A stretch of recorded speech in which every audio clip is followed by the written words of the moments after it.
Bosnia हर्ज़ेगोविना और Kosovo के अंदर, तो वो भी एक इंटरफेरेंस ह्यूमैनिटेरियन ग्राउंड्स के ऊपर हुई। तो ये भी किसी हद तक एक सोवरेनिटी जो है वो, और फिर हम इसको सोवरेनिटी के कॉन्सेप्ट को, नॉन इंटरफेरेंस को इस हवाले से भी देख सकते हैं कि आजकल जो इंटरनेशनल इंस्टीट्यूशंस हैं, फॉर एग्जाम्पल पाकिस्तान का जो बजट है आपने इस दफ़ा देखा होगा, तो उसमें आईएमएफ की शराइत बहुत ज़्यादा थी। अब पाकिस्तान एक सॉवरेन स्टेट है, लेकिन उसका जो बजट है, उसके इंटरनल मैटर्स हैं, उसके टैक्सेशन के जो मामलात हैं, उसमें आईएमएफ जो है वो एक तरह से फुली इंटरफेयर ही कहेंगे उसको, कि वो इंटरफेयर कर रही है। लेकिन उसकी रीज़न क्या है? वो हमारी मजबूरी उसकी रीज़न है। वो उन्होंने कोई ज़बरदस्ती हमें इंटरफेयर नहीं किया, हमने खुद जाके उनसे मदद मांगी। तो नॉन इंटरफेरेंस पे भी स्टेट्स खुद भी कुछ कंप्रोमाइज़ कर लेती हैं, और कई दफ़ा जो पावरफुल स्टेट्स हैं वो भी इसको ब्रेक कर देती हैं। तो लेकिन खैर, हमने क्योंकि थ्योरेटिकल पर्सपेक्टिव से देखना है, तो हम नेशन स्टेट सिस्टम को एक थ्योरेटिकल इसके कैरेक्टरिस्टिक्स को इसी तरह से देखेंगे। फिर डिप्लोमेसी और फॉरेन पॉलिसी एक इस सिस्टम का एक खासा है कि एक जो पुराना सिस्टम था, वहाँ पे क्या होता था कि आपके अगर कुछ मामलात हैं दूसरे स्टेट के साथ, तो आप उसके साथ पावर के साथ ही उसको तय करोगे।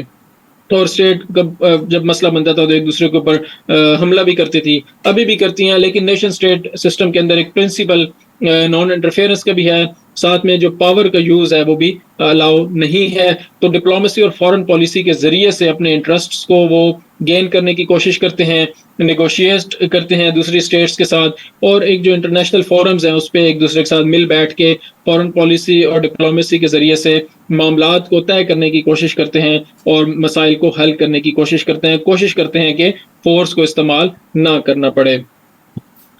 फिर इसी नेशन स्टेट सिस्टम का एक नेशनल सिक्योरिटी और डिफेंस का भी एक इसके अंदर एलिमेंट है, कि हर नेशन स्टेट है रिस्पॉन्सिबल किसके लिए? अपनी सिक्योरिटी के लिए और अपने डिफेंस के लिए, और उसके लिए वो मिलिट्री पावर को इस्तेमाल करेगी, और उसको वो चाहे वो इकोनॉमिक पावर को ट्रांसलेट करे, चाहे वो अपनी पॉपुलेशन को यूज करे, चाहे अपनी टेरिटरी को, साइज को यूज करे, तो अपनी डिफेंस को इंश्योर करने के लिए वो कुछ भी कर सकती है। उसके लिए उसको राइट है, राइट टू सेल्फ डिफेंस इसके अंदर सिस्टम का एक हिस्सा है।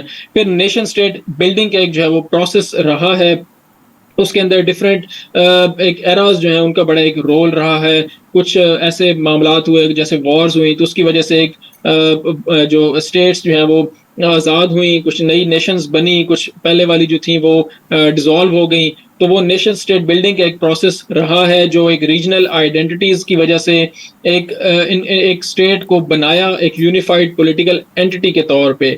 तो एक जो मिसाल के तौर पे हिस्ट्री को अगर आप देख लें, पाकिस्तान को अगर आप देखते हैं, तो हमारी एक यूनिफाइड आइडेंटिटी 4 सूबों की अलग-अलग है, अपनी-अपनी एक यानी सूबाई लेवल पे एक अपनी आइडेंटिटी है, लेकिन एक नेशनल लेवल पे भी हमारी आइडेंटिटी है, और उसके पीछे एक काफ़ी लंबी हिस्ट्री है, जिसकी वजह से हम यहाँ पे इस स्टेज पर पहुंचे हैं। नेशन बिल्डिंग का हमारा एक प्रोसेस, उसके अंदर 1857 के बाद कह रहे लग है, तो वो डिटेल्स आप उसको देख सकते हैं। तो अभी का जो नेशन स्टेट सिस्टम है, उसको चैलेंजेस क्या-क्या हैं और उसके ऊपर क्रिटिसिज्म क्या है, मैंने आपको साथ-साथ थोड़ा-थोड़ा बताया कि नॉन इंटरफेरेंस का प्रिंसिपल हो गया, या जो कुछ इस तरह के मामलात हैं, जो सॉवरेनिटी के इश्यूज हैं, उसमें काफ़ी ज़्यादा चीज़ें अब चेंज हो गई हैं। तो एक तो ग्लोबलाइजेशन जो है वो बहुत बड़ा चैलेंज बन के सामने आया नेशन स्टेट सिस्टम के लिए।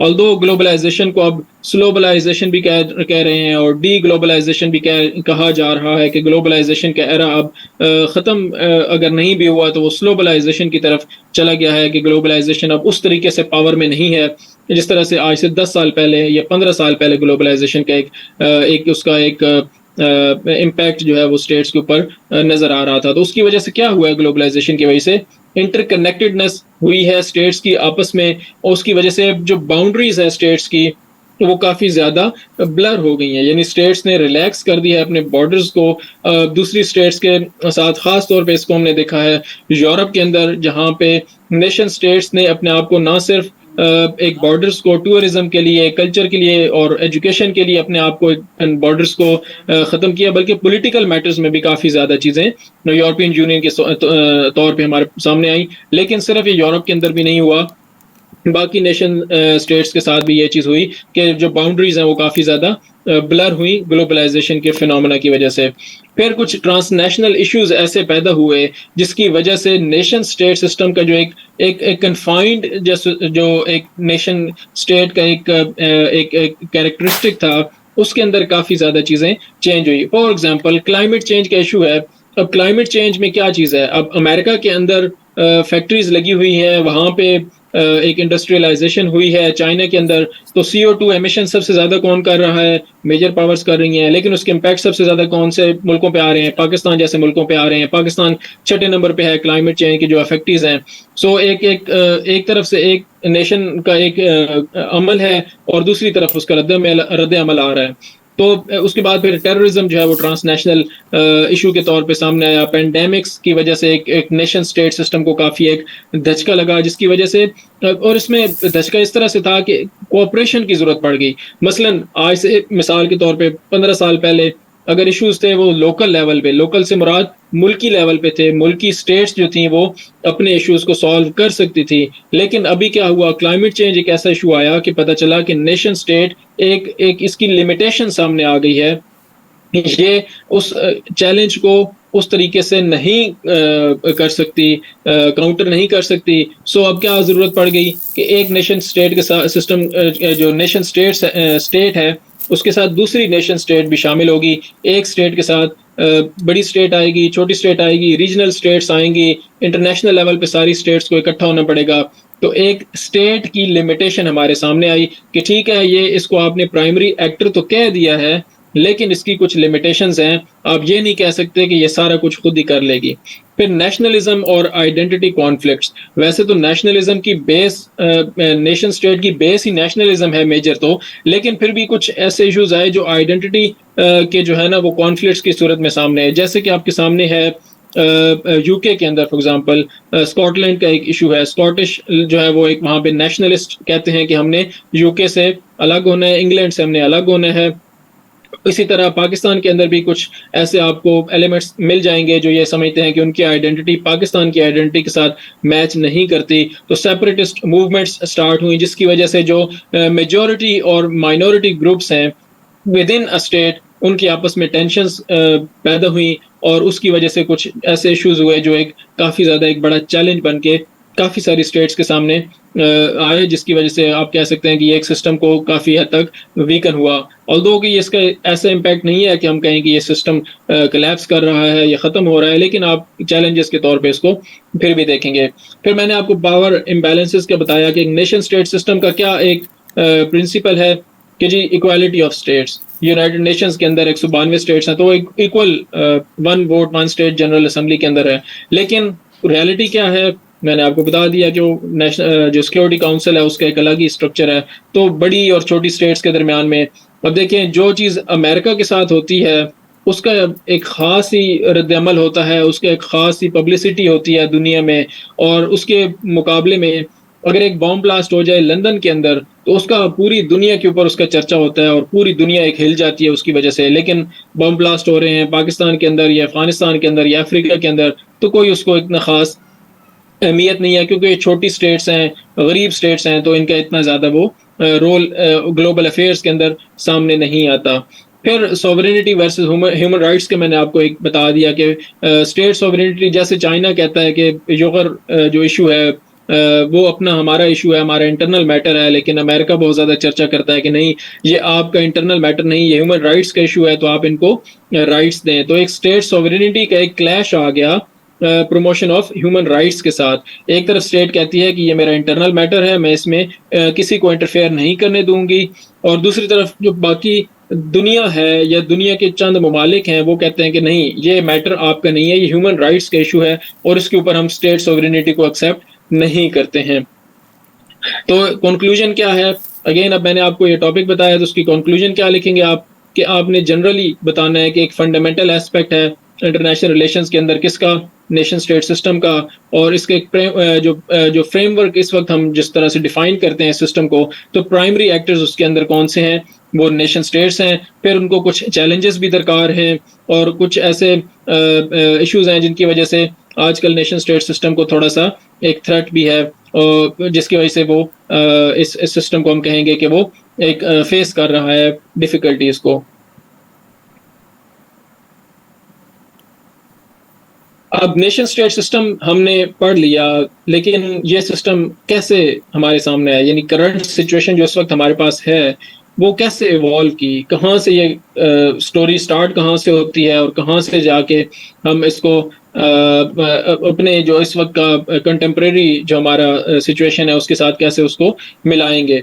सो ये कहाँ से स्टार्ट होती है, ये हम एक प्री मॉडर्न एरा को देखेंगे। इसको आपने इसी के अंदर देख लेना है। और कुछ पीछे जो हमारा ओरिएंटेशन का लेक्चर हुआ था तो उसमें कुछ स्टूडेंट्स पूछ रहे थे कि आईआर के हवाले से हमने हिस्ट्री को कितना ज्यादा करना है, तो आपने एवोल्यूशन ऑफ इंटरनेशनल सोसाइटी के अंदर ही वो वाली चीजें कर लेनी है जो प्री वर्ल्ड वॉर 1 है, उसके अंदर ही कुछ चीजें आपने याद कर लेनी है। बहुत ज्यादा उसमें डिटेल में आपको जाने की जरूरत नहीं है। सो इंटरनेशनल सोसाइटी क्या है? System of relations between states and other actors. अब इंटरनेशनल सोसाइटी के अंदर अदर एक्टर्स भी आएंगे स्टेट्स के अलावा।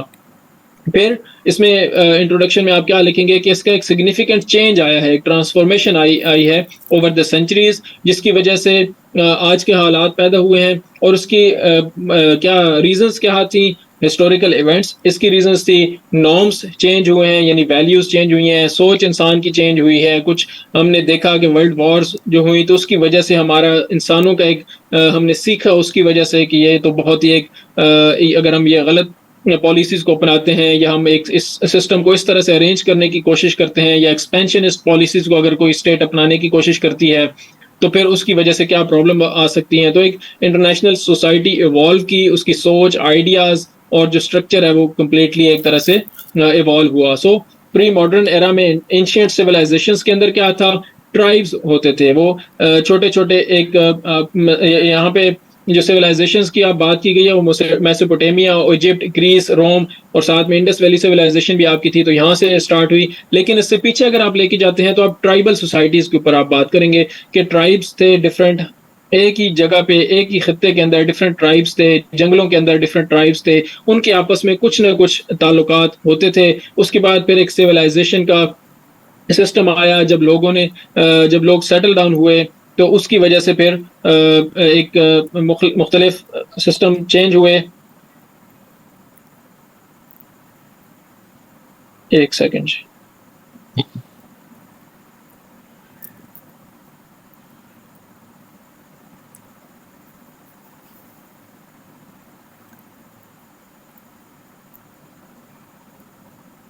सो जब इंसान सेटल डाउन हुआ, एग्रीकल्चर जब स्टार्ट हुआ तो मेसोपोटामिया, इजिप्ट, ग्रीस और ख़ास तौर पे रोम जब अपनी पीक पे था तो 70 मिलियन की आबादी वहाँ पे उसके अंडर आती थी। तो 70 मिलियन यानी 7 करोड़ की आबादी, ये प्री मॉडर्न एरा है, यानी ये before the birth of Christ की मैं बात कर रहा हूँ। तो इतनी बड़ी आबादी उस वक्त भी रोम के अंडर मौजूद थी। फिर एक सिटी स्टेट्स का कॉन्सेप्ट इमर्ज किया ग्रीस के अंदर ख़ास तौर पे।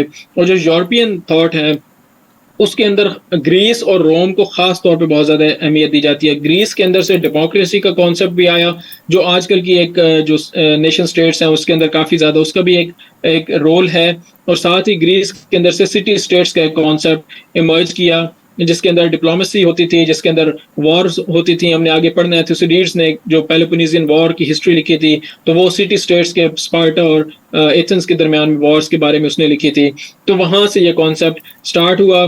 फिर जो मिडिल एजेस थी, अब थोड़ा सा मैं आपको ये बता दूं कि जितना भी हमने ये चीज़ें पढ़नी है इंटरनेशनल रिलेशंस की वो यूरोपियन सेंट्रिक होंगी, क्योंकि ज़्यादातर ऑथर्स यूरोपियन हैं तो उन्होंने ही हिस्ट्री को इस वक्त डोमिनेट वो लोग कर रहे हैं। तो हम ज़्यादातर हमें जो एग्जांपल्स मिलती हैं लिटरेचर के अंदर वो हमें यूरोपियन सिस्टम के हवाले से ही मिलेंगी, ग्रीस और रोम की ख़ास तौर पे हिस्ट्री के अंदर। और फिर मिडिल एजेस के अब जब पढ़ेंगे तो उसमें भी इटली की जो वीनस की स्टेट्स थी वो वाली हमारे सामने आती हैं। फिर जर्मनी के हमारे सामने एग्जांपल्स आती हैं। फिर इसी तरह यूके, स्पेन, ये लोग इमर्ज किए, कॉलोनियलिज्म इमर्ज किया।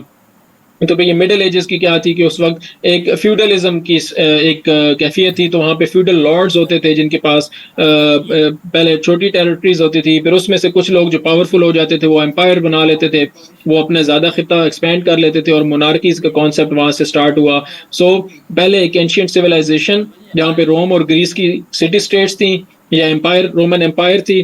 फिर उसके बाद जो मिडीवल एरा आया उसके अंदर मोनार्कीज आई, किंगडम्स आई, जिसके अंदर ट्यूडोर डायनेस्टी आपको यूके के अंदर नजर आएगी। इसी तरह आपको ऑटोमन एम्पायर नजर आएगी। इसी तरह हमारे पाकिस्तान, इंडिया के जो खिता है उसके अंदर आपको मुगल एम्पायर नजर आएगी। तो एक एरा ऑफ एम्पायर स्टार्ट हुआ। उसके अंदर जो एक चेंज आया, वो थोड़ा सा चेंज आप कहेंगे उसको वेस्टफेलियन सिस्टम जिसको कहा जाता है, जो कि बुनियाद है नेशन स्टेट सिस्टम आज की। उसके अंदर प्रिंसिपल्स जो थे वेस्टफेलियन सिस्टम के अंदर, वो प्रिंसिपल्स किसी हद तक आज भी हम नजर आते हैं। स्ट्रक्चर काफी डिफरेंट है। वेस्टफेलियन सिस्टम के अंदर एम्पायर्स थी, ब्रिटिश एम्पायर या उसके बाद फ्रेंच एम्पायर, उसके बाद फिर जो ऑस्ट्रो हंगेरियन एम्पायर्स थी वो इसके अंदर मेन थी। स्ट्रक्चर आपको नजर आएगा कि डिफरेंट है। रशियन एम्पायर भी थी। लेकिन जो प्रिंसिपल्स हैं, यानी सॉवरेनिटी का एक प्रिंसिपल वेस्टफेलियन सिस्टम के अंदर आ गया था, और ये शुरू हुआ था ट्रीटी ऑफ वेस्टफेलिया से। ट्रीटी ऑफ वेस्टफेलिया हुई थी, एक 30 इयर्स वॉर हुई थी यूरोप के अंदर, और ये वॉर शुरू हुई थी प्रोटेस्टेंट्स और कैथोलिक्स के दरमियान में। उस वक्त एक रिफॉर्मेशन का एक पीरियड आया था, जिसमें क्या नाम था उनका, जो प्रोटेस्टेंट फेथ के बानी है, मेरे जहन से बिल्कुल निकल गया है, किंग जूनियर क्या नाम था उनका, आई डोंट नो। खैर, वो उनका जब उन्होंने ये स्टार्ट किया, मेरे जहन में भी आ जाएगा, मैं आपको बता दूंगा। प्रोटेस्टेंट अलग हो गए और कैथोलिक्स अलग हो गए। तो कुछ जो स्टेट्स थी उन्होंने प्रोटेस्टेंट्स को जो है वो सपोर्ट करना शुरू कर दिया, और जो कुछ स्टेट्स थी उन्होंने कैथोलिक्स को स्टेट्स सपोर्ट करना शुरू कर दिया, जिसकी वजह से फिर जो स्टेट्स थी उनकी आपस में एक लड़ाई शुरू हो गई। Martin Luther king, thank you. States की लड़ाई हुई। यूके के अंदर एक प्रोटेस्टेंटिज्म का ज्यादा आया, टुडोर डायनेस्टी उस वक्त ज्यादा डोमिनेट थी। तो ये जो लड़ाई ही थी, ये स्टेट्स के अंदर भी आपको नजर आनी शुरू हो गई। 30 इयर्स वॉर, काफी ब्लडी कॉन्फ्लिक्ट हुआ, जिसकी वजह से सॉवरेनिटी और इंटरफेरेंस के जो इश्यूज थे वो पैदा हुए। इंटरनल अफेयर्स के अंदर काफी ज्यादा इश्यूज आए। यानी एक स्टेट अगर प्रोटेस्टेंट है तो उसके अंदर जो कैथोलिक्स थे उनके सपोर्टर्स, फॉर एग्जांपल स्पेन वाले जो होंगे वो उनको सपोर्ट करने की कोशिश करेंगे। वेस्टफेलियन सिस्टम में ट्रीटी ऑफ वेस्टफेलिया हुई 1648 के अंदर। तो वहां पे प्रिंसिपल्स ऑफ स्टेट सॉवरेनिटी को और नॉन इंटरफेरेंस को एक्सेप्ट किया गया तमाम पार्टीज की तरफ से। डिफरेंट एम्पायर्स थी, उन्होंने स्टेट सॉवरेनिटी और नॉन इंटरफेरेंस को एक्सेप्ट किया, और यहाँ से एक यहाँ पे जो है वो नेशन स्टेट सिस्टम की कह सकते हैं आपके एक बुनियाद रखी गई। जब आपने ये दो चीजें रिकग्नाइज कर ली, तो इसका मतलब ये है कि ठीक है, मेरा जो पड़ोसी है वो अपना सिस्टम चला सकता है। अगर वहां पे एक सिस्टम इवॉल्व कर रहा है डिफरेंट किस्म का, तो मैंने उसमें इंटरफेयर नहीं करना। तो ये यहाँ से एक सिस्टम इमर्ज किया। फिर आ जाता है आपका कॉलोनियलिज्म और इंपीरियलिज्म का पीरियड। एज ऑफ एक्सप्लोरेशन, आपने यूएस हिस्ट्री के जो स्टूडेंट्स हैं मैंने उनको पढ़ा दी हुई है। एज ऑफ एक्सप्लोरेशन की वजह से काफी ज्यादा एक कनेक्टिविटी आई, और आप इसको पहली बड़ी मेजर कनेक्टिविटी कह सकते हैं, जिसकी वजह से दुनिया के अंदर जो है वो काफी ज्यादा जो एक स्टेट का दूसरी के साथ ताल्लुक कायम हुआ। उसकी वजह से कल्चर बहुत ज्यादा फैला। ब्रिटिश कल्चर, खास तौर पे ब्रिटिश लैंग्वेज, इंग्लिश लैंग्वेज बहुत ज्यादा फैली। वो ना सिर्फ वेस्टर्न हेमिस्फेयर यानी अमेरिका के अंदर गई, वो ऑस्ट्रेलिया के अंदर भी आई, वो एशिया के अंदर भी आई, चाइना के अंदर भी उसका एक इन्फ्लुएंस आया, एक बड़े सगीर के अंदर भी उसका एक इन्फ्लुएंस आया। उसकी वजह से फिर एक दुनिया जो है वो एक कनेक्ट हुई, और जो एम्पायर्स थी वो बहुत ज्यादा फैल गई। उसकी वजह से क्या हुआ कि एक बैलेंस ऑफ पावर का इशू हुआ। इशू ये था कि यूके जो था वो उसकी एक अपनी कॉलोनीज थी। उन्होंने जब उनकी पावर बढ़ी, खास तौर पे यूके जो वो था उसका सीज के ऊपर, ओशंस के ऊपर उसका रॉयल नेवी का बहुत ज्यादा कंट्रोल हो गया। तो ये बैलेंस ऑफ पावर का एक इशू यहाँ पे बना। लेकिन जो यूके का रोल है वो यूरोपियन अफेयर्स के अंदर वो एक बैलेंसिंग एक्टर के तौर पे हमें सामने आता है। जब भी फ्रांस और जर्मनी की आपस में लड़ाई होती थी तो यूके उस पावर की तरफ हो जाता था जो कमजोर हो रहा होता था। तो वो हमेशा एक बैलेंस ऑफ पावर को मेंटेन करने की कोशिश करता था, ताकि एक सिंगल स्टेट जो है वो पूरे यूरोप के ऊपर डोमिनेट ना कर सके। इसकी एग्जांपल्स काफी ज्यादा हमें आगे नजर आती रहेंगी कि जब भी कोई इस तरह का इशू होता था तो यूके जो था वो यही कोशिश करता था कि इनके आपस के मामलात जो कॉन्टिनेंटल यूरोप है, क्योंकि यूके एक साइड पे है और उसके ऊपर अटैक इतना आसानी से नहीं हो सकता। खास तौर पे आप इसकी एग्जांपल वर्ल्ड वॉर 2 के अंदर देखें तो जो हिटलर ने काफी एक्सपेंशनिस्ट पॉलिसीज को अपनाते हुए पूरे कॉन्टिनेंटल यूरोप के ऊपर कब्जा कर लिया था, लेकिन बैटल ऑफ ब्रिटेन वो जीत नहीं सका था। तो ब्रिटेन एक बिल्कुल सेपरेट था, तो उसका एक रोल बहुत ज्यादा रहा। बैलेंस ऑफ पावर को उसने काफी ज्यादा मेंटेन किया जो यूरोपियन अफेयर्स के अंदर था। फिर जब आपके सामने आती है 19th century, Congress of Vienna again यहाँ पे जब नेपोलियनिक वॉर्स हुई, फ्रेंच रेवोल्यूशन आया 1789 के अंदर, यूएस हिस्ट्री के स्टूडेंट्स को इस बात का थोड़ा बेहतर आइडिया होगा कि जब 1776 में अमेरिकन रेवोल्यूशन आया तो उसका काफ़ी इम्पैक्ट हुआ दुनिया के ऊपर। उसके बाद 1789 के अंदर फ्रांस के अंदर रेवोल्यूशन आया। फ्रांस के अंदर जो रेवोल्यूशन था वो एक नेशनलिस्ट रेवोल्यूशन था, और ये भी बड़ा अहम है इंटरनेशनल रिलेशंस के पॉइंट ऑफ व्यू से। वो क्यों? क्योंकि वहां पे एक नेशन स्टेट की आपको इमरजेंस ट्रूली नजर आती है। जो यूएस का कॉन्स्टिट्यूशन है वो वी द पीपल से स्टार्ट होता है। सो वी द पीपल का जो कॉन्सेप्ट है कि हम अब एक जो मुल्क के लोग हैं वो डिसाइड करेंगे कि किस तरह से ऑर्गेनाइज होगी सोसाइटी। यानी किंग डिसाइड नहीं करेगा, मोनार्की डिसाइड नहीं करेगी, चर्च डिसाइड नहीं करेगा, लोग मिलकर डिसाइड करेंगे। एक न्यू सोशल कॉन्ट्रैक्ट की बुनियाद रखी गई कि जो कलेक्टिव विल है लोगों की, उसके जरिए से सोसाइटी पॉलिटिकली ऑर्गेनाइज होगी, और किसी को यह इख्तियार हासिल नहीं है कि वो लोगों के ऊपर अपनी दौंस और धांधली से हुकूमत कर सके।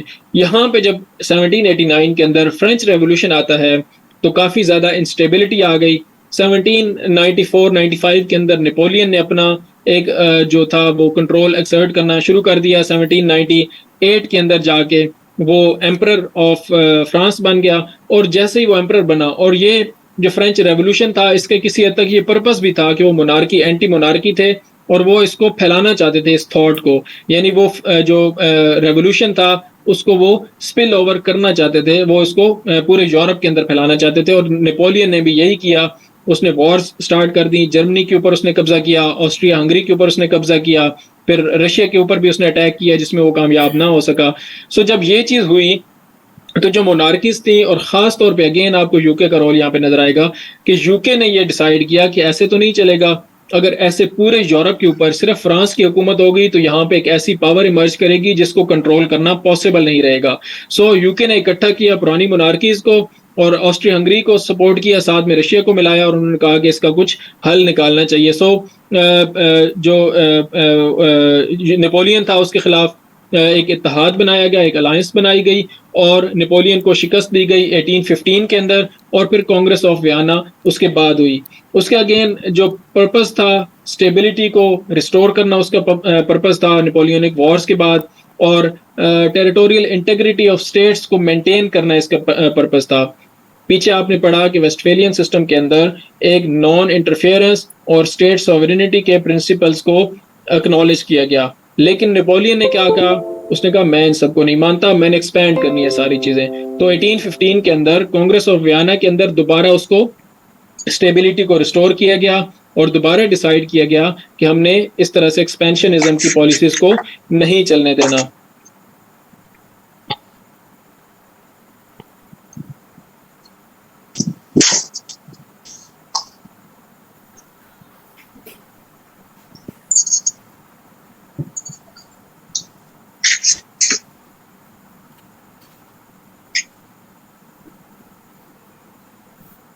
सो ये जो कांग्रेस ऑफ वियना है, यहाँ पे जो 1815 के अंदर जो एक इकट्ठ हुआ था उसको कहते हैं कॉन्सर्ट ऑफ यूरोप।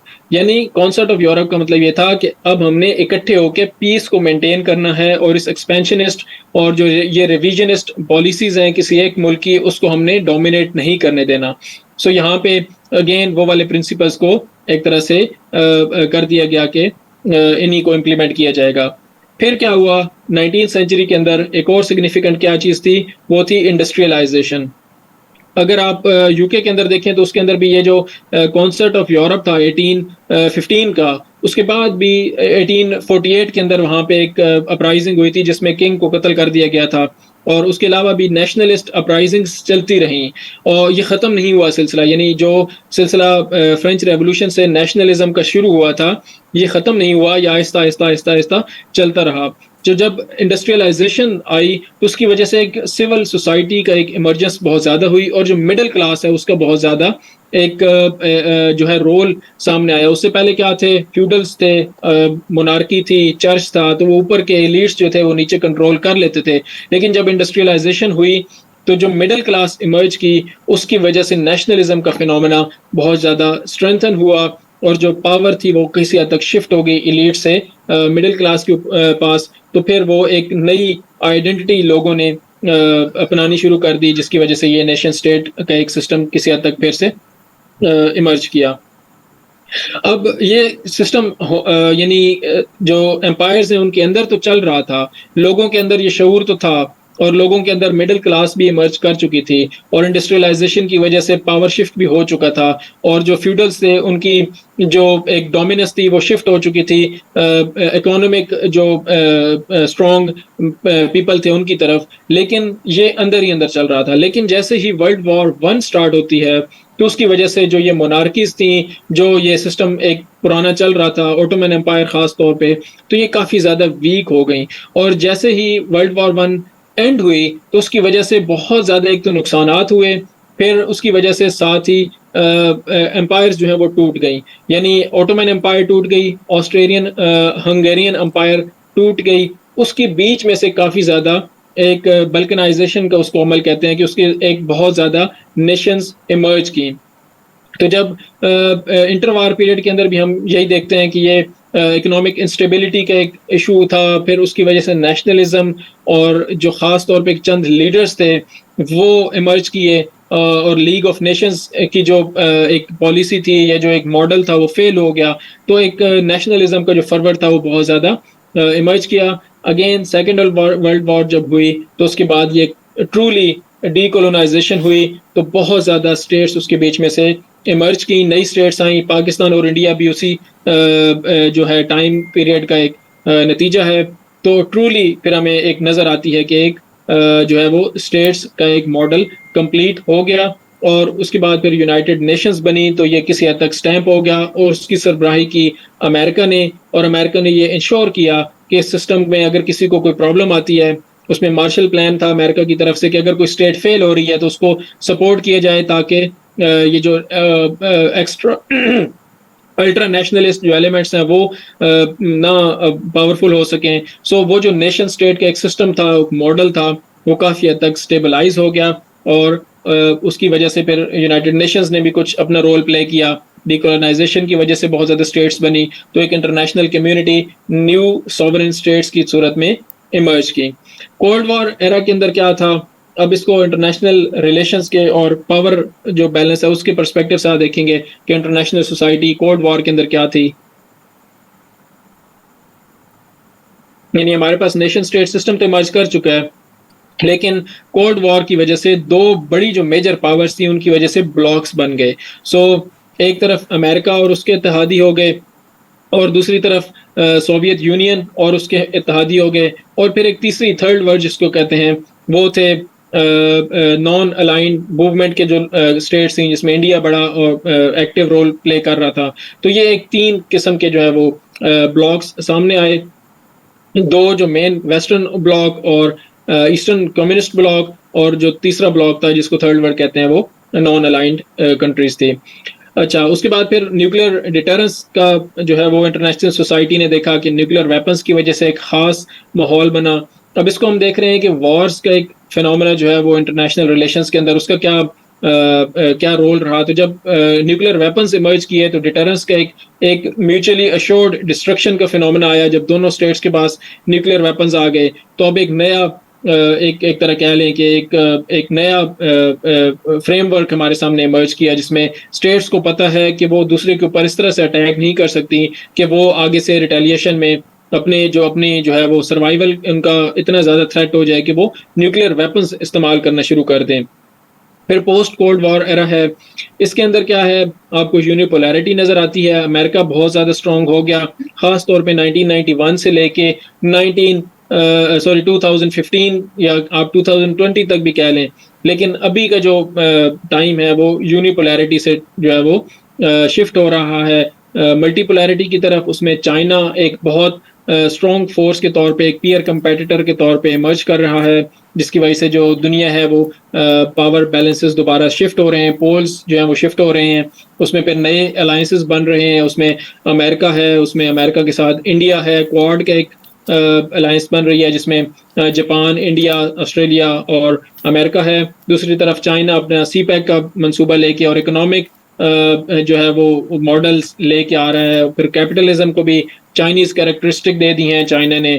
तो एक नया फिनोमेना इस वक्त हमारे सामने है और जो इस वक्त के चैलेंजेस हैं इंटरनेशनल सोसाइटी को, पीछे भी हम पढ़ आए हैं कि पैंडेमिक्स हैं, टेररिज्म है, साइबर सिक्योरिटी है, क्लाइमेट चेंज है, ये इस वक्त की इंटरनेशनल सोसाइटी को चैलेंजेस लाहक हैं।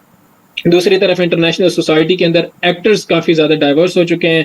जो नेशन स्टेट सिस्टम था उसके अंदर अब आपको मल्टी नेशनल कॉरपोरेशंस भी नज़र आएंगी, साथ में आपको डिफरेंट जो एक टेररिस्ट ऑर्गेनाइजेशंस हैं उनका रोल नज़र आएगा। सो आपको एक नॉन स्टेट एक्टर्स की इसके अंदर इन्वॉल्वमेंट और इंटरनेशनल ऑर्गेनाइजेशंस, इंटरनेशनल इंस्टीट्यूशंस की इन्वॉल्वमेंट इसके अंदर बहुत ज़्यादा नज़र आ रही है। सो इस वक्त का जो टाइम है उसमें आगे हम जाके पढ़ेंगे न्यू लिबरलिज्म का एक ज़्यादा फिनोमेना चल रहा है। सो फ्यूचर प्रोस्पेक्ट्स क्या हो सकते हैं? ग्लोबल गवर्नेंस का एक कॉन्सेप्ट है जो काफ़ी पुराना है फ्यूचर के हवाले से, तो ऐसा इसको एक थ्योरेटिकल मॉडल के तौर पे हम देख सकते हैं कि कुछ लोगों का ये एक तरह से ख्याल है कि जो इंटरनेशनल सोसाइटी जिस तरह से इंटीग्रेट हो रही है और जिस तरह से इंस्टीट्यूशंस बन रहे हैं, तो एक ख़ास इमर्ज कर सकती है एक ऐसी सोसाइटी। ये बिल्कुल ही एक फार फेच सी चीज़ है, लेकिन बहरहाल किसी हद तक ये इमैनुअल कांट एक फ़िलासफ़र थे, उनका ये उन्होंने ये एक नज़रिया दिया था कि ग्लोबल गवर्नेंस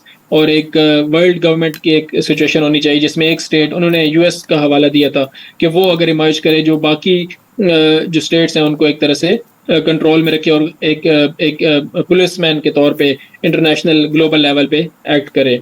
और फिर साथ में हम टेक्नोलॉजी और कम्युनिकेशन के साथ जो चेंजेस आ रही हैं उसको हम फ्यूचर का देख सकते हैं कि आर्टिफिशियल इंटेलिजेंस का क्या इम्पैक्ट आएगा, 5G का क्या इम्पैक्ट आएगा, और जो नई टेक्नोलॉजीज हैं सोशल मीडिया की वजह से क्या इम्पैक्ट आएगा। तो ये भी कुछ नेशन स्टेट सिस्टम के ऊपर और इंटरनेशनल सोसाइटी के ऊपर इसकी भी इमरजेंस नज़र आ रही है अब हमें।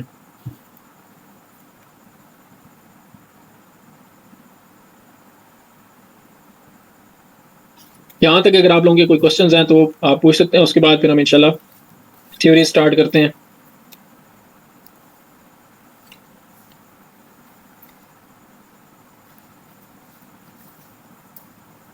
अच्छा, उज़ैर ने पूछा है कि क्वेश्चन में क्रिटिक कर सकते हैं हम ये, like in reality there is no equality. Yes, हम कर सकते हैं इसको, बिल्कुल कर सकते हैं, बल्कि ज़रूर करना चाहिए इसको। क्या आपने अगर तो आपसे एक थ्योरेटिकली पूछा गया है कि characteristics of nation state system क्या है, तो आप वो कैरेक्टरिस्टिक्स लिखें और बाद में उस पर क्रिटिसिज्म और चैलेंजेस में आप जब जाते हैं तो फिर उस पर लिख लें।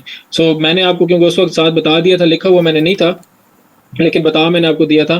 तो जब आप लिखेंगे तो आपने चैलेंजेस को और क्रिटिसिज्म को अलग कर देना है। तो यहाँ पे जिस तरह मैंने यहाँ पे लिखा हुआ है कि चैलेंजेस और क्रिटिसिज्म मैंने एंड पे डाले हैं, तो इसके अंदर आप पावर इम्बैलेंसेस मैंने लिखा है, तो ये सोवरेनिटी वर्सेस ह्यूमन राइट्स, इनको आप एक्सपेंड कर सकते हैं।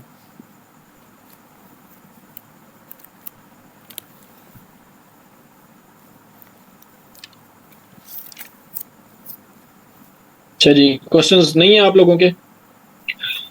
तो अभी हमारा एक काफ़ी इम्पोर्टेंट जो सेक्शन है वो है थ्योरीज का और अप्रोचेस का। थ्योरीज में जो इंटरनेशनल रिलेशंस की मेजर थ्योरीज हैं हम वो पढ़ेंगे, और साथ ही हम इसकी थोड़ा सा देखेंगे कि अप्लाई किस तरह से हम इनको कर सकते हैं और किस तरह से ये एग्ज़ाम के अंदर आप लोगों ने इनको लेके चलना है। सो सबसे पहले तो हम देखते हैं कि थ्योरी होती क्या है और ज़रूरत क्या है हमें इंटरनेशनल रिलेशंस के अंदर या किसी भी सोशल साइंस के जो सब्जेक्ट्स हैं उसके अंदर थ्योरीज की, अप्रोचेस की ज़रूरत क्या है। क्या मतलब ये थ्योरेटिकल फ्रेमवर्क्स हैं इनकी हमें एज जब रियलिटी काफ़ी हम देखते हैं कि एक थ्योरी कहती है कि इस तरह होना चाहिए, रियलिटी में कोई और चीज़ हो जाती है, तो फिर इन चीज़ों का क्या मकसद है थ्योरीज का, क्यों हम इनको पढ़ते हैं।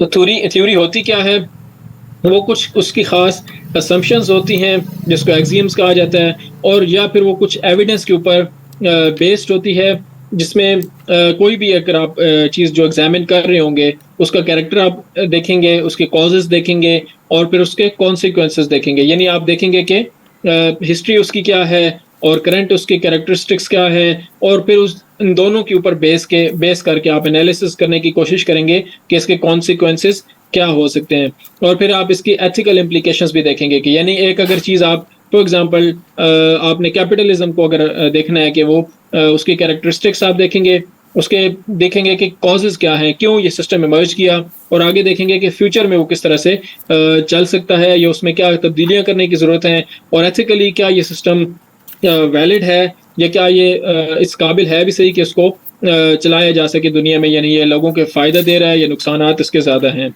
फिर थ्योरीज की अगर आप थ्योरी की डेफिनेशन देखें तो theories provide a map or frame of reference that makes the complex puzzling world around us intelligible and make prescriptions about how positive changes ought to be engineered to realize particular goals and ethical principles. Theories क्या करती हैं? हमें एक map देती हैं, हमें एक frame of reference देती हैं, जिसकी वजह से हम समझ सकते हैं जो कम्प्लेक्स इश्यूज हैं दुनिया के और जो चीज़ें पज़लिंग हैं दुनिया के हमारे सामने, उनको समझने के लिए थ्योरीज़ हमें एक मैप देती हैं या एक फ्रेम ऑफ रेफरेंस देती हैं कि हम उन इश्यूज़ को अंडरस्टैंड कर सकें कि ये हैं क्या और इनकी वजह क्या है और इनको हमें एक तरह से इंटेलिजिबल बनाती हैं, यानी हमें उनको समझने में हेल्प करती हैं।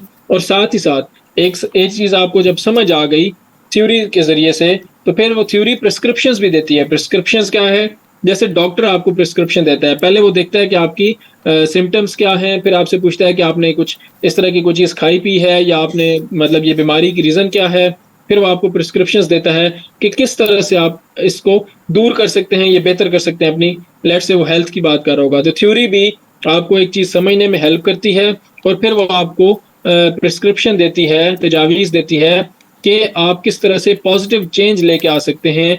इंजीनियर्ड का क्या मतलब होगा कि आपने एक ख़ास चीज़ बनानी है। इसकी मिसाल मैं आपको दूँगा, एक थ्योरी है डेमोक्रेटिक पीस थ्योरी। वो ये कहती है कि democracies don't fight with each other. जहाँ पे भी जो 2 मुल्क अगर डेमोक्रेसी होंगे तो वो लड़ाई नहीं करेंगे। इस थ्योरी को फॉलो करते हुए अमेरिका ने मिडल ईस्ट के अंदर डेमोक्रेसी लाने की कोशिश की, इराक के अंदर डेमोक्रेसी लाने की कोशिश की, सीरिया के अंदर, ट्यूनिस के अंदर अरब स्प्रिंग को सपोर्ट किया। और उसके पीछे सोच क्या थी? उस वक्त 2008 से लेकर 2012 तक 16 तक ओबामा प्रेसिडेंट थे, डेमोक्रेट्स की हुकूमत थी, एक लिबरल थॉट जो थी वो प्रेवेलेंट थी व्हाइट हाउस के अंदर। तो उनका ये मानना था कि अगर आप इकोनॉमिक लिबरलिज्म लेके आए मुल्कों के अंदर और डेमोक्रेसी को प्रमोट करें तो जो आपके जो मुल्क हैं वो आपस में लड़ाई बंद कर देंगे। जब इकोनॉमिक लिबरलिज्म आएगा तो स्टेट्स आपस में कनेक्टेड होंगी, जो यूरोप के अंदर यानी कि एक चीज़ हुई कि स्टेट्स जब इकोनॉमिकली इंटरकनेक्टेड हुई तो उन्होंने लड़ाई बंद कर दी और जब डेमोक्रेसी आई तो वहाँ पे लड़ाइयाँ ख़त्म हो गई। तो उस थ्योरी को, उस मॉडल को इम्प्लीमेंट करने की कोशिश की गई मिडल ईस्ट के अंदर। अब वो कामयाब नहीं हुई, ये एक अलग बात है, लेकिन एक प्रिस्क्रिप्शन आई एक डेमोक्रेटिक पीस थ्योरी की तरफ से कि अगर आप ये कर लें तो हमने देखा है कि जब यहाँ पे जहाँ पे भी ये चीज़ हुई है वहाँ पे लड़ाई ख़त्म हो गई है। तो इसको इम्प्लीमेंट करने की कोशिश की गई। अब the menu of theoretical choice is large, मतलब क्या इस बात का कि थ्योरेटिकल चॉइस आपके पास थ्योरीज काफ़ी ज़्यादा हैं और there is no agreement about which one is the most useful, और इस पर कोई एग्रीमेंट भी नहीं है। अब हम आगे थ्योरीज पढ़ेंगे कि थ्योरीज काफ़ी ज़्यादा हैं। ये मेजर थ्योरीज मैंने यहाँ पे लिखी हैं, रियलिज्म है, आइडियलिज्म है, बिहेवियरल अप्रोच है।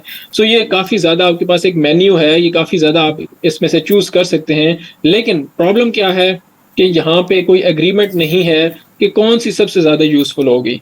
कुछ लोग कहते हैं कि रियलिज्म जो है वो सबसे बेस्ट थ्योरी है, लेकिन पता चलता है कि रियलिज्म की भी कुछ लिमिटेशंस हैं, ये एक जगह पे जाके रियलिज्म भी फेल हो जाती है। फिर कुछ लोग कहते हैं कि नहीं, जो न्यू लिबरलिज्म की थ्योरी है जिसमें इंस्टीट्यूशनल लिबरलिज्म की भी है, जिसके अंदर इकोनॉमिक लिबरलिज्म है, जिसके अंदर डेमोक्रेटिक पीस थ्योरी है, वो सबसे बेस्ट है। लेकिन फिर पता चलता है कि रशिया यूक्रेन के ऊपर अटैक कर देता है, रशिया को पूरी ऑफर्स की जाती हैं कि आपको सारा कुछ हम देते हैं, ये करते हैं, आप भी शामिल हो जाएं। इस तरह से मतलब एक जो है वो डेमोक्रेसी लाने की कोशिश की जाती है, एक रिजीम चेंज की कोशिश की जाती है रशिया के अंदर, लेकिन पता ये चलता है कि फिर भी वॉर हो गई। सो पता चला कि न्यू लिबरलिज्म की थ्योरी यहाँ पे कामयाब नहीं हो सकी। सो यहाँ पे कोई भी एग्रीमेंट नहीं है। जो हिस्ट्री हमें बताती है कि किसी दौर में कोई थ्योरी डोमिनेट होती है, किसी और दौर में पता चलता है कि ये थ्योरी इतनी ज़्यादा वैलिड नहीं है, जो दूसरी थ्योरी है वो ज़्यादा डोमिनेट हो जाती है। सो थ्योरीज काफ़ी ज़्यादा हैं, इसमें से कभी कोई आपको अच्छा बता रही होगी, कभी कोई। इसकी मतलब इसका जो इम्प्लीकेशन है वो क्या है आपके लिए। आपने कभी भी किसी एक थ्योरी को पकड़ के अपने आप को वो थ्योरिस्ट नहीं बना लेना। आपने ये नहीं कह लेना कि मैं तो रियलिस्ट हूँ तो मैंने तो सिर्फ एनालिसिस रियलिज्म का देना है, ऐसा आपने नहीं करना। आपने डिफरेंट थ्योरीज की जो उसके एडवांटेजेस हैं और जो लिमिटेशंस हैं वो आपको पता होने चाहिए। आपने डिफरेंट फिनोमेना को डिफरेंट थ्योरीज के साथ एक्सप्लेन करने की कोशिश करनी है और कभी कभी एक फिनोमेना को भी डिफरेंट थ्योरीज के जरिए से एक्सप्लेन करने की कोशिश करनी है। उसकी वजह क्या होती है कि मिसाल के तौर पे आप रियलिज्म की थ्योरी ले लेते हैं और पाकिस्तान और इंडिया के आपस के जो है वो ताल्लुकात के बारे में बात कर रहे हैं और आप कहते हैं कि सिर्फ रियलिज्म ही इसके अंदर मैटर करता है, इसके अलावा तो कोई और चीज़ मैटर करती ही नहीं है, जो पावर है सिर्फ वही मुल्कों के दरमियान में मैटर करती है, इसके अलावा तो कोई चीज़ नहीं है। तो फिर आपका जो एग्जामिनर है वो कहेगा कि ठीक है, आप कहते हैं कि सिर्फ पावर जो है वो मैटर करती है, तो फिर यूरोप के अंदर पीस कैसे आ गया? आपकी थ्योरी तो फिर यहाँ पे फेल हो जाती है। तो आपने दोनों थ्योरीज को जब आप बताएंगे तो फिर जो आपका एग्जामिनर है उसमें उसके पास आपकी गलती निकालने की गुंजाइश काफ़ी कम होगी। सो एक फिनोमेना को जब आप एक्सप्लेन कर रहे हैं तो कोशिश करें डिफरेंट थ्योरीज के ज़रिए, डिफरेंट अप्रोचेस के ज़रिए से उसको एक्सप्लेन करने की कोशिश करें।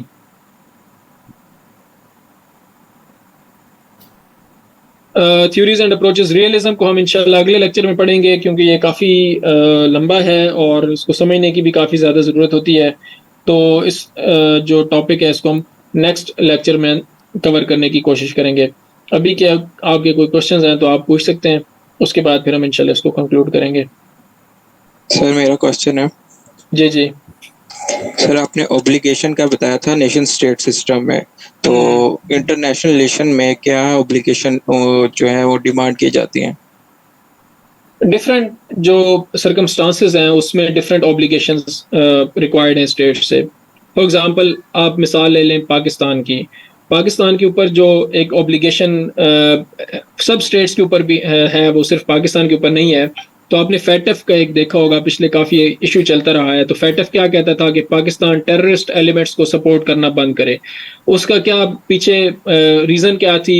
यूनाइटेड नेशंस की कुछ सिक्योरिटी काउंसिल की रेजोल्यूशंस थी। एक 1267 उनकी रेजोल्यूशन है और दूसरी आई थिंक 1300 समथिंग है। वो क्या कहती है कि कोई भी स्टेट अपनी सरजमीन के ऊपर टेररिस्ट्स को ना तो पनाह दे सकती है, ना उन टेररिस्ट एलिमेंट्स को इस्तेमाल कर सकती है किसी दूसरी स्टेट के खिलाफ। और अगर किसी स्टेट के अंदर टेररिस्ट एलिमेंट्स मौजूद हैं तो स्टेट का फ़र्ज़ है कि उनको प्रोसिक्यूट करे और उनको सज़ा दे और उनको कंट्रोल करे। सो ये एक ऑब्लिगेशन आ गई एक स्टेट की जो पूरी दुनिया के ऊपर है, और उसको कंट्रोल करने के लिए फिर डिफरेंट ऑर्गेनाइजेशंस हैं, जैसे मैंने आपको फैटफ की एग्जांपल दे दी। फिर एक ऑब्लिगेशन आ जाती है न्यूक्लियर प्रोलिफरेशन के हवाले से। स्टेट्स का ये फ़र्ज़ है, जो न्यूक्लियर स्टेट्स हैं उनका ये फ़र्ज़ है इंटरनेशनल सिस्टम के अंदर रहते हुए कि वो न्यूक्लियर प्रोलिफरेशन ना करें, यानी वो न्यूक्लियर वेपन्स को दूसरे मुल्कों तक ना फैलाएं। उसकी बहुत बड़ी एग्जांपल अगेन पाकिस्तान के कॉन्टेक्स्ट में आएगी। जो इशू आया था 2003 में पाकिस्तान का न्यूक्लियर प्रोलिफरेशन के हवाले से, जिसमें एक पाकिस्तान के बड़े प्रोमिनेंट न्यूक्लियर साइंटिस्ट जो थे उनको भी काफ़ी ज़्यादा उनको बर्खास्त कर दिया गया था नौकरी से। और जो इंटरनेशनल लेवल पे शुमाली कोरिया और ईरान को वेपन्स और टेक्नोलॉजी ट्रांसफ़र करने का एक इल्ज़ाम पाकिस्तान के ऊपर लगा था, जिसकी वजह से पाकिस्तान को काफ़ी ज़्यादा एक इंटरनेशनल लेवल पे काफ़ी एक कह लें कि एम्बेरसमेंट का सामना करना पड़ा था।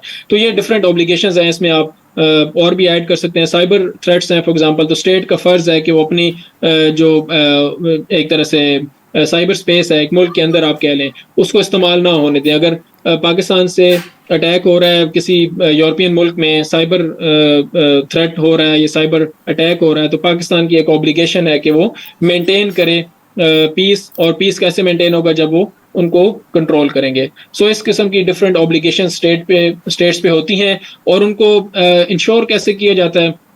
मुख्तलिफ स्टेट्स मिल के एक स्टेट के ऊपर प्रेशर डालती हैं कि आप इसके ऊपर अमल दरामद करवाएं। सर ये ऑब्लिगेशन जो है वो सिर्फ वीक कंट्रीज पे ही लगती हैं या स्ट्रॉन्ग कंट्रीज भी इसके अंडर आती हैं? ये डिपेंड करता है। ज़ाहिर है आप जब रियलिटी देखते हैं तो उसमें अब फॉर एग्जांपल न्यूक्लियर प्रोलिफरेशन की मैंने आपको एग्जांपल दी है, तो इंडिया का एक जो मिसाइल मिसफायर हुआ था और वो पाकिस्तान की टेरिटरी के अंदर आके गिरा था, तो किसी ने उस पर नाम भी नहीं लिया। उसकी रीज़न क्या है कि अमेरिका इस वक्त इंडिया के साथ बहुत ज़्यादा अलायंस की ख्वाहिश रखता है ताकि वो काउंटर कर सके चाइना को। तो अमेरिका ने इसके ऊपर बिल्कुल कोई रिएक्शन नहीं दिया। अगर यही इशू पाकिस्तान की तरफ से हुआ होता तो आप समझ सकते हैं कि कितना बड़ा इसके ऊपर एक पूरी दुनिया के अंदर तमाशा बनता, और हो सकता है पाकिस्तान के ऊपर पाबंदियां भी लगाई जाती और काफ़ी ज़्यादा पाकिस्तान के लिए मसाइल का सामना हो सकता था। तो इंटरनेशनल में कुछ थ्योरेटिकल चीज़ें होती हैं और कुछ रियलिटी बेस्ड चीज़ें होती हैं। तो थ्योरेटिकली तो यही है कि स्टेट्स सब की ऑब्लिगेशंस हैं कि वो सारी की सारी जो स्टेट्स हैं वो पूरी करें, लेकिन इम्प्लीमेंटेशन में फिर जो है वो प्रैग्मेटिक अप्रोच आ जाती है मुख्तलिफ नेशंस के। और सर आपने ग्लोबलाइजेशन का बताया कि 10 से 15 साल पहले ये पीक पे थी, तो वो वो कैसे थी उसका भी थोड़ा सा बता। देखें, जो ग्लोबलाइजेशन का फिनोमेना है वो इंटरकनेक्टेडनेस बहुत ज़्यादा थी, अभी भी है, ये नहीं है कि कम हुई है। उसको धचका लगा है पैंडेमिक की वजह से ख़ास तौर पे। अब आप देखें कि चाइना जो है वो दुनिया की फैक्ट्री के तौर पे सामने आया। एप्पल ने अपनी फैक्ट्री कहाँ पे लगाई? चाइना के अंदर लगा ली। दूसरे जो बड़ी बड़ी कंपनीज थी अमेरिका की, उन्होंने अपनी फैक्ट्री अमेरिका से उठा के चाइना के अंदर लगा ली। इसी तरह वियतनाम के अंदर, बांग्लादेश के अंदर काफ़ी ज़्यादा फैक्ट्रीज लगी। तो इकोनॉमिक इंटरकनेक्टेडनेस बहुत ज़्यादा हुई पूरी दुनिया में। और उसकी रीज़न क्या थी कि दुनिया जो है वो ब्लॉक सिस्टम ख़त्म हुआ 1991 के अंदर। तो अमेरिका का एक इन्फ्लुएंस बहुत ज़्यादा आया उसके अंदर, और लिबरलिज्म की एक जो इकोनॉमिक लिबरलिज्म है वो बहुत ज़्यादा आया। तो इकोनॉमी इंटीग्रेट हुई पूरी दुनिया की। उसमें जो है वो टूरिज्म बहुत ज़्यादा हो गया। बॉर्डर्स स्टेट्स ने ओपन कर दिए अपने, यूरोप के अंदर ख़ास तौर पे और बाकी मुल्कों के अंदर भी। तो ये एक जो है वो उसमें फिर सोशल मीडिया जो है उसने कनेक्ट किया दुनिया को पूरी को। तो ये ग्लोबलाइजेशन के जो है वो पीक के जो साल थे, उसके अंदर जो बाद में फिर जॉब्स की आपकी बहुत बड़ी एक एग्जांपल है कि पाकिस्तान से जॉब करने के लिए पूरी दुनिया से लोग जॉब करने के लिए यूरोप का सफ़र किया। एजुकेशन के लिए जर्मनी अभी बहुत ज़्यादा स्टूडेंट्स जाते हैं, ऑस्ट्रेलिया भी जाते हैं, अभी भी जा रहे हैं। तो वो पीक पे था पिछले कुछ सालों में। अभी उसको चैलेंज क्या आया है? आइडेंटिटी पॉलिटिक्स की वजह से उसको चैलेंज आया। यानी फ्रांस क्या कहता है कि हमने अब माइग्रेंट वर्कर्स को नहीं लेना, या जो बाहर के लोग हैं हमने उनको नहीं लेना। अमेरिका के अंदर क्या आया? Make America great again. Trump साहब आए, उन्होंने कहा कि हमने मुस्लिम कंट्रीज में से लोगों को नहीं आने देना, और रिलायंस जो होनी चाहिए वो अपने मुल्क के अंदर होनी चाहिए। इंडिया ने भी जो अपने मुल्क के अंदर चीज़ें बनी हुई हैं उनको प्रमोट करना शुरू कर दिया। तो प्रोटेक्शनिज्म थोड़ा सा इमर्ज किया। फिर पेंडेमिक की वजह से स्टेट्स को ये अंदाजा हुआ कि हम ऐसे नहीं है कि हमने अगर एक गिलास भी बनाना है तो हम उसका मटेरियल चाइना से सोर्स कर लें। प्रॉब्लम ये आएगी कि जब इस तरह की पेंडेमिक्स वगैरह या इस तरह के चैलेंजेस आएंगे तो सप्लाई चेन बहुत ज़्यादा रुक जाएगी। तो लोकल सप्लाई चेन जो है उस पर थोड़ा सा फोकस आ गया। तो अभी भी ग्लोबलाइज्ड वर्ल्ड है, लेकिन इसके अंदर थोड़े से चैलेंजेस आए हैं इमरजेंस ऑफ चाइना, और चाइना और जो है वो अमेरिका के कुछ इश्यूज की वजह से। और सर आपने नेशन स्टेट का बताया कि ये मिडिल क्लास लेकर आई थी, इंपीरियलिज्म का मिडिल क्लास ने तोड़ा था। नहीं, देखिए, मैंने आपको बहुत सारे फैक्टर्स बताया ना। एक फैक्टर उसमें यह था कि इमरजेंस ऑफ मिडिल क्लास जो थी ना, वो भी एक फैक्टर था उसके अंदर। एक छोटा सा फैक्टर था, बहुत बड़ा फैक्टर नहीं था। लेकिन ये था कि आपको जो इनकलाब आया फॉर एग्जांपल अमेरिका का, तो उस अमेरिका के, खैर वो तो उसके अंदर ज़्यादा कम्प्लेक्स फैक्टर्स हो जाएंगे। आप उसको फ्रेंच रेवोल्यूशन को आप काफ़ी ज़्यादा कह सकते हैं कि फ्रेंच रेवोल्यूशन के अंदर जो उनके पिसा हुआ तबका था, उसने बगावत की किसके खिलाफ? जो ओल्ड ट्रेडिशनल स्ट्रक्चर्स थे उनके खिलाफ, चर्च के खिलाफ की, जो उनके मोनार्की थी उसके खिलाफ की। तो ये एक फैक्टर है जो मिडिल क्लास का है। बाकी उसके अंदर काफ़ी ज़्यादा और फैक्टर्स भी हैं। Okay sir, thank you.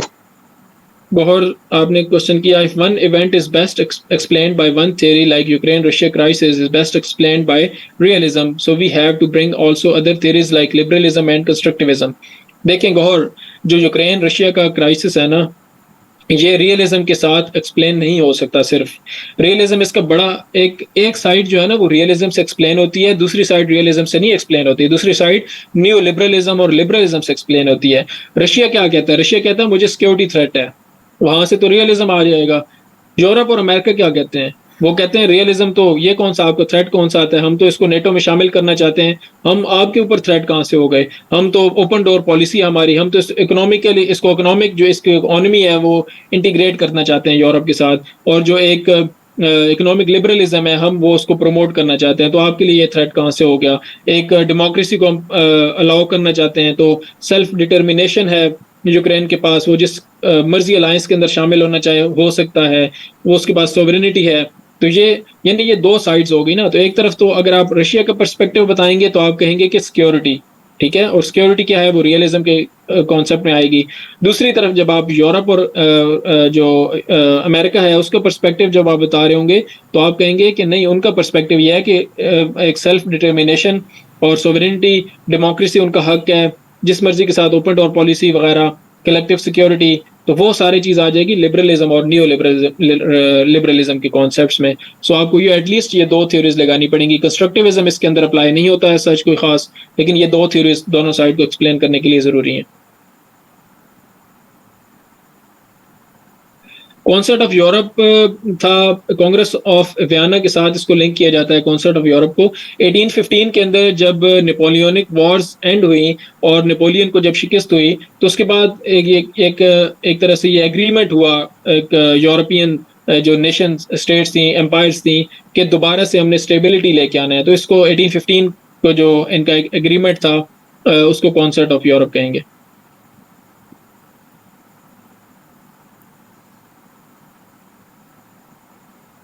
जी, और कोई क्वेश्चन? सर लास्ट क्वेश्चन मेरी तरफ से सर, ये एंशंट सिविलाइजेशन के बारे में आपने कुछ बताया था, उनके सिर्फ नाम ही हमने तैयार करने हैं या उनके मतलब डिटेल भी कुछ करनी है? नहीं, वो बिल्कुल एक छोटा सा रेफरेंस है, वही काफ़ी है, उसकी डिटेल्स में जाने की ज़रूरत नहीं है। एंशिएंट सिविलाइजेशंस में इंटरनेशनल रिलेशंस को इतने ज़्यादा ख़ास थे नहीं। जो सिटी स्टेट्स थी ग्रीस की, उसको थोड़ा सा आप देख लें, वो थोड़ा सा हम उसमें पढ़ेंगे भी सही। जो थुसिडिड्स था वो जिसको रियलिज्म को शुरू किया जाता है जहाँ से हिस्ट्री, तो उसने स्पार्टा और एथेंस के बारे में कुछ लिखा था, वो थोड़ा सा आपको पता चल जाएगा। फिर आप रोम का थोड़ा सा रेफरेंस दे देंगे, और जो ग्रीस की सिटी स्टेट्स थी थोड़ा सा रेफरेंस उसका आएगा। एंशिएंट सिविलाइजेशंस बेसिकली इतना ज़्यादा कोई इंटरनेशनल रिलेशंस के अंदर वो रेलेवेंट नहीं थे, और ज़्यादा डिटेल में नहीं जाना आपने। बुक फॉर IR आप लोग काफ़ी ज़्यादा लोग पूछ रहे हैं, तो किगली की बुक है जिसको मैंने फॉलो किया हुआ है, जो मैं ज़्यादा उसमें से नोट्स भी उसी में से ज़्यादा मैंने बनाए थे, अभी भी उसमें से मैं दोबारा पढ़ लेता हूँ कई दफ़ा चीज़ें। बहुत अच्छे एक्सप्लेन किया हुआ उसमें। वो जो ग्रुप है उसमें मैंने रखी हुई है, मैं दूसरे ग्रुप में भी उसको शेयर कर दूंगा। अच्छा, कंस्ट्रक्टिविज्म सर, रशिया जो कुछ एथनिक ग्रुप्स यूक्रेन में उनको सपोर्ट करता है।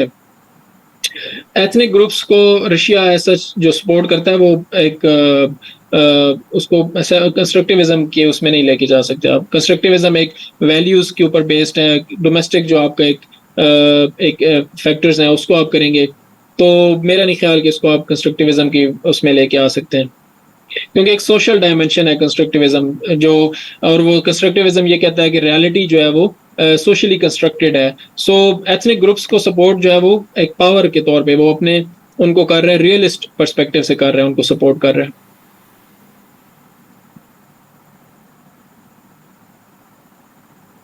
बुक शफीक कीगले की बुक है, ट्रेंड्स एंड ट्रांसफॉर्मेशन, तो मैं आपको वो व्हाट्सएप ग्रुप में शेयर कर दूंगा।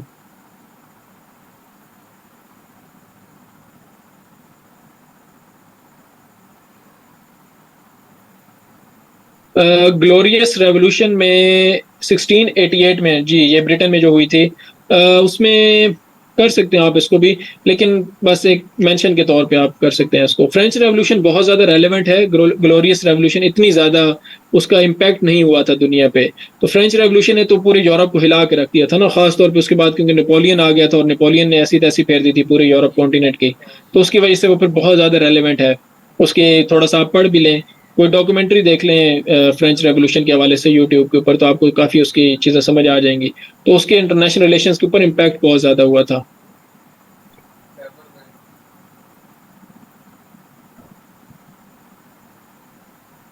यस, इकोनॉमिक इंटरडिपेंडेंस काफ़ी ज़्यादा सॉवरेनिटी को चैलेंज करती है, नेशन स्टेट सिस्टम को काफ़ी ज़्यादा चैलेंज करती है।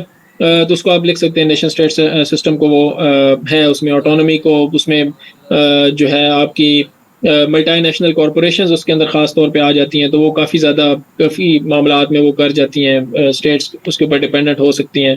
तो इकोनॉमिक इंटरडिपेंडेंस तो ऑब्वियसली है ही सही है, वो एक जो पढ़ेंगे उसको लिबरलिज्म के अंदर तो वो आइडिया हो जाएगा आपको।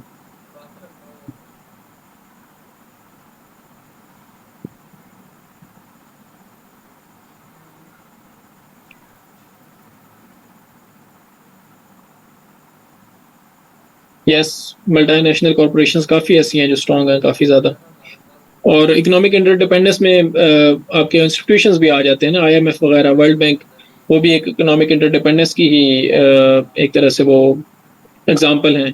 तो वो आपकी सोवरेनिटी को बिल्कुल थ्रेट करते हैं। और दूसरा फिर जो आपके इन्वायरमेंटल प्रेशर भी है, आपको जो वो GST प्लस स्टेटस मिलता है पाकिस्तान को यूरोपियन मंडियों के अंदर, तो उसमें आपको काफ़ी ज़्यादा ऐसी पॉलिसीज़ लेके आनी पड़ती हैं जो पाकिस्तान के अंदर हैं, आपको इंडस्ट्री के अंदर स्टैंडर्ड्स वगैरह और इन चीज़ों में। तो GSP प्लस स्टेटस आपको वैसे नहीं मिलता, यूरोपियन यूनियन का एक इम्पैक्ट है। तो इकोनॉमिक इंटरडिपेंडेंस का डिपेंड करता है कि आपका स्टेट कितनी स्ट्रांग है, उसकी इकोनॉमी कितनी स्ट्रांग है, कितनी डिपेंडेंट है वो दूसरी स्टेट्स के ऊपर, तो इतना ही वो सोवरेनिटी उसकी एरोड हो सकती है। चलें जी, थैंक यू। इस लेक्चर को अब हम कंक्लूड करते हैं। इंशाल्लाह नेक्स्ट लेक्चर में रियलिज्म पढ़ेंगे, काफ़ी मज़े की चीज़ है और इसको हम थोड़ा डिटेल में, पूरा लेक्चर मुझे लगता है शायद रियलिज्म में ही लग जाएगा नेक्स्ट हमारा। तो इंशाल्लाह नेक्स्ट लेक्चर में मुलाकात होगी। अल्लाह हाफिज़। अल्लाह हाफिज़।